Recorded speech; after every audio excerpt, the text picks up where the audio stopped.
সকলকে নমস্কাৰ জোহাৰ এই ভিডিঅ'ত তো তোমালোকক বহুত বহুত ধন্যবাদ। মোৰ এটা ভিডিঅ' বহুত ভাইৰেল হৈছে, বহুতে চাইছে, বহুতে লাইক শ্বেয়াৰ কমেণ্ট কৰিছে, ফ'ল' কৰিছে, সকলোকে ধন্যবাদ। তো এই ভিডিঅ'ত মই আৰু এটা বস্তু ক'ব বিচাৰোঁ। যিমান কেইজনে ক্লাছ 10, 11, 12 আৰু যিমান কেইজনে জানা সকলোৱে জানাই বোধহয়, আৰু যিবিলাকে নাজানা ভালকৈ শুনি লোৱা আৰু জানি লোৱা এইটো বস্তু যে মই ক'ম এটা জীৱনত মানে কিবা এটা বস্তু যে আমাৰ জীৱনত এনেকুৱা কিছুমান মানে ফ্ৰেণ্ডছবিলাক বা কেনেকুৱা এতিয়া বৰ্তমান ফ্ৰেণ্ড মানে মই যিটো ফ্ৰেণ্ডৰ কথা কৈ আছোঁ আপোনালোকে বুজি পাইছে বোধহয়, GF BF এইবিলাক। তো তোমালোকে চাইছা এটা চিপছ পেকেট, এই পেকেটত চিপছৰ পেকেটত কি গেছ থাকে, যিবিলাক ষ্টুডেণ্ট ক্লাছ 10ত বা জানে বহুতে 6, 7, 8ত বোধহয় পোৱা যায় যে এটা চিপছৰ পেকেটত কি গেছ থাকে, নাইট্ৰজেন গেছ। কি গেছ? নাইট্ৰজেন। আৰু সেই নাইট্ৰজেন অকল থাকে এই চিপছৰ পেকেটত। আৰু নাইট্ৰজেন থকাৰ কাৰণে তাতে নাইট্ৰজেন থকাৰ কাৰণে অকল নাইট্ৰজেন থকাৰ কাৰণে সেই চিপছটো ভিতৰত যিটো চিপছ থাকে সেই চিপছটো ভালকৈ থাকে, নষ্ট নহয়।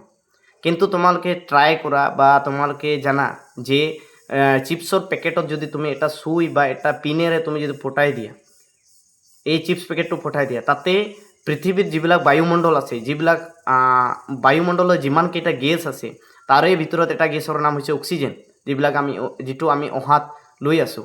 সেই অক্সিজেন গেছটো সেই কিহত চিপছৰ পেকেটত সোমাই যাব। আৰু চিপছৰ পেকেটত সোমাই যোৱাৰ লগে লগে তাতে ভিতৰত কি গেছ আছে? Nitrogen gas. আৰু চিপছৰ পেকেটত নাইট্ৰজেন আৰু অক্সিজেন মিলি সেই দুজনৰ কি হ'ব? বিক্ৰিয়া হ'ব। মানে বানাৰ কিনকিন মিলা কেনেকুৱা বিক্ৰিয়া হৈ যাব। তাতে বিক্ৰিয়া হোৱাৰ লগে লগে তাতে কি হৈ যাব? সেই যে ভাল এটা বস্তু আছিল ভিতৰত, চিপছ, ভাল এটা টেষ্টি এটা ভাল এটা বস্তু যে আছিল, সেই ভাল বস্তু কোৱালিটিটো কি হৈ যাব? শেষ হৈ যাব। এই ভিডিঅ'ৰ দ্বাৰা মই এটা বস্তু ক'ব খোজোঁ, যিমানকেইটা ষ্টুডেণ্ট তোমালোকে পঢ়া শুনা কৰি আছা, তোমালোকক মই এটা বস্তু কওঁ যে তোমালোকে এটা কাম কৰা যে তোমালোকৰ যিবিলাক ফ্ৰেণ্ডছ আছে সেই ফ্ৰেণ্ডছবিলাক ভালকৈ চিনি লোৱা যে তোমাৰ কেনেকুৱা ফ্ৰেণ্ড হয়। বহুতৰ ষ্টুডেণ্টবিলাক মানে বহুত টেলেণ্টেড, পঢ়া শুনাত বহুত ভাল, কিন্তু এজনী ছোৱালী বা এজন ল'ৰাৰ কাৰণে তেওঁৰ জীৱনটো শেষ হৈ গৈ আছে। তেওঁৰ জীৱনটো সেই চিপছৰ পেকেট, যেতিয়ালৈকে তুমি অকলেই থাকা তেতিয়ালৈকে তোমাৰ টপত থাকিব। যেনেকৈ চিপছৰ পেকেটত নাইট্ৰজেন অকল থাকে, তেতিয়া সেই চিপছটো ভাল হৈ থাকে। তেনেকৈ তুমি ষ্টুডেণ্ট, তুমি এটা বাচ্চা, তুমি অকল যদি ছিংগল হৈ থাকিলে তাতে কি নহ'ব?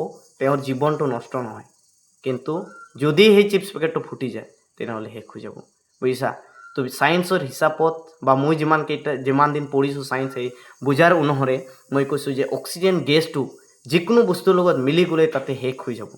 তেনেকুৱা তোমাৰ ফ্ৰেণ্ড চাৰ্কেলটো ভালকৈ বুজিব লাগিব। আমাৰ ষ্টুডেণ্টবিলাক বৰ্তমান এই যুগত অকল বয়ফ্ৰেণ্ড গাৰ্লফ্ৰেণ্ড লৈ পেলাই 9, 6, 7, 8ৰ পৰাই এনেকুৱা ফ্ৰেণ্ডছবিলাক বনাই তেওঁৰ মূল্যৱান জীৱনটো শেষ কৰি আছে।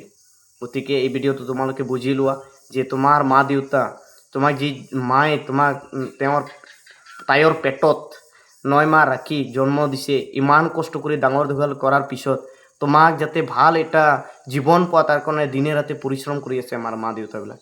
যিবিলাকৰ মা দেউতা বাগানত এনেকুৱা বেল্ট ফিতা যিটো কয় এইটো মূৰত লগাই পেলাই ৰাতিপুৱাৰ পৰা চাহপাতা তুলি আছে।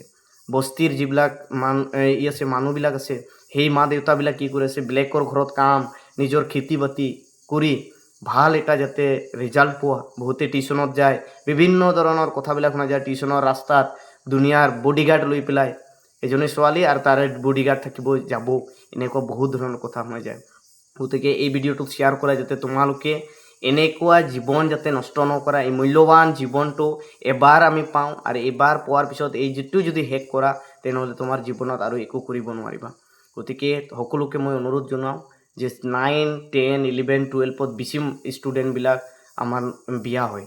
গতিকে এই ভিডিঅ'টো শ্বেয়াৰ কৰা যাতে তোমালোকে বুজি পোৱা যে তোমাৰ জীৱনত যাতে অক্সিজেন গেছটো আমাৰ আহে, কিন্তু ঠিক তেনেকুৱাই যদি তোমাৰ জীৱনত যাতে বিয়া যিবিলাক ফ্ৰেণ্ড চাৰ্কেল, বুজিছা, গাৰ্লফ্ৰেণ্ড বয়ফ্ৰেণ্ডবিলাক এইবিলাকৰ পৰা দূৰত থাকিবলৈ অনুৰোধ জনাইছোঁ। সকলোকে নমস্কাৰ।